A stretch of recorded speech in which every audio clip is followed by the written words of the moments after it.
आगे बढ़ते हैं क्वेश्चन नंबर 29 कि एक आदमी अपने घर से कुछ रुपए लेकर निकला और किसी खेल में 75% रुपए हार गया और कुछ देर बाद फिर भी शेष का ही 75% हार गया और अंत में एक बार और शेष का ही 75% हार गया, तो अब उसके पास 2000 रुपए बचे। तो बताइए कि वह कितने रुपए लेकर घर से निकला। ठीक है, कितने रुपए लेकर घर से निकला ये हमको पता नहीं, लेकिन कितने उसके पास बचे ये हमको दिया हुआ है कि उसके पास 2000 रुपए बचे। ठीक है, हमको पता है कि हर चीज 100% होती है। ठीक है, और 100 में से यदि वो 75% हार गया तो उसके पास कितना बचा, 25% उसके पास शेष बचा था। ठीक है, और इसी प्रकार एक बार पुनः वो 75% हार गया शेष का, ये क्या है, ये शेष मतलब बचा हुआ पैसा है। ठीक है, शेष यानी बचा हुआ पैसा।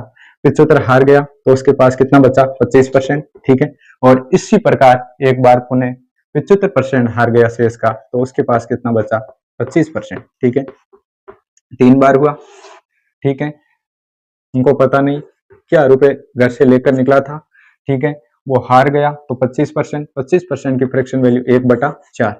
ठीक है, 1/4 और ये कितनी बार, 3 बार 1/4 और 1/4 ये किसके बराबर है, क्योंकि शेष है वो कितना, 25%।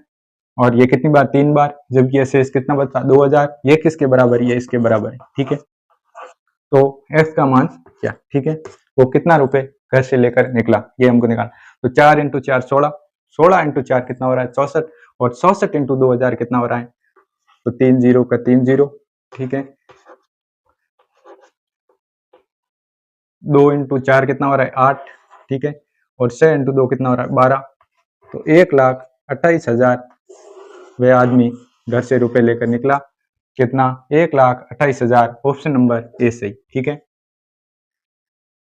भाई, हमको पता नहीं वो कितना लेकर निकला, लेकिन 75% उसने खर्च किया तो 25% बचा। इसी प्रकार से इसका 75% खर्च किया तो 25 निकला, और इसी प्रकार उसने शेष का 75 खर्च किया तो 25 बचा। क्योंकि हमको पता है हर चीज होती है वो 100% होती है, और 100% में से उसने इतना खर्च किया तो कितना बचा, वो किसके बराबर है, ये 2000 के बराबर है। तो हमने रखा और कितना आया, 1,28,000, ऑप्शन नंबर ए सही। ठीक है, समझ में आया।